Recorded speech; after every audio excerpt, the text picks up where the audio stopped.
Bonjour à tous. J'ai eu une réflexion concernant le réchauffement climatique et j'ai l'impression qu'on a du mal à se rendre compte que le comportement qu'on a aujourd'hui impacte la vie qu'on aura dans 20 ou 30 ans.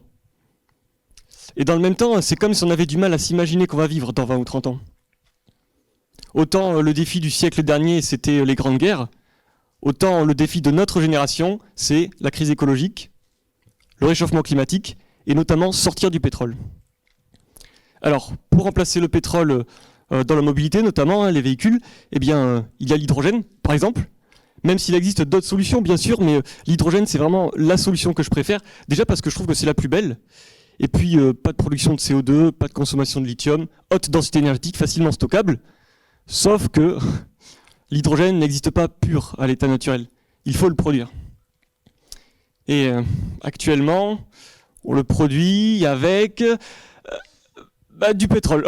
Donc je ne pense pas que ce soit la meilleure idée qu'on ait, je ne pense pas que ça ait beaucoup de sens. Alors, on est quand même capable de produire de l'hydrogène vert, de manière décarbonée. Dans tous les cas, l'idée, c'est de casser la molécule d'eau.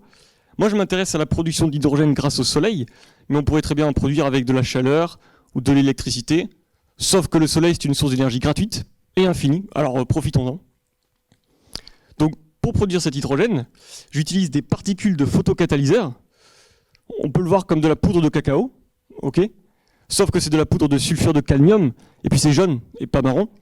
Et on met cette poudre dans de l'eau, et pas du lait, dans de l'eau dans un photoréacteur, et sous l'effet du soleil, chaque particule, qui font environ quelques centaines de nanomètres de diamètre, chaque particule va absorber les photons de la lumière et générer un électron, et cet électron va casser la molécule d'eau, H2O, et produire de l'hydrogène, H2. Voilà. Alors ça paraît simple, dit comme ça bien sûr, mais ça l'est pas autant en vrai. Et l'objectif de ma thèse, c'est de mieux comprendre comment est-ce que ça fonctionne, comment est-ce qu'on peut améliorer la production d'hydrogène, et j'étudie notamment l'influence, l'impact de certains paramètres mesurables, tels que la température, la taille des particules. A priori, il vaudrait mettre des particules plus petites, voilà, le pH, d'autres paramètres. L'objectif, bien sûr, est d'améliorer le rendement afin de réduire la surface de captation occupée au sol, parce que c'est ça qui coûte cher en fait. Voilà. Pour l'instant, le rendement est de 0,05%. Et c'est pour ça qu'il reste environ 30 années de recherche sur le sujet et que je viens de résumer 3 années de thèse en 3 minutes. Mais ça aurait pu me prendre 3 mots. Produire de l'hydrogène. Merci beaucoup à tous pour votre écoute.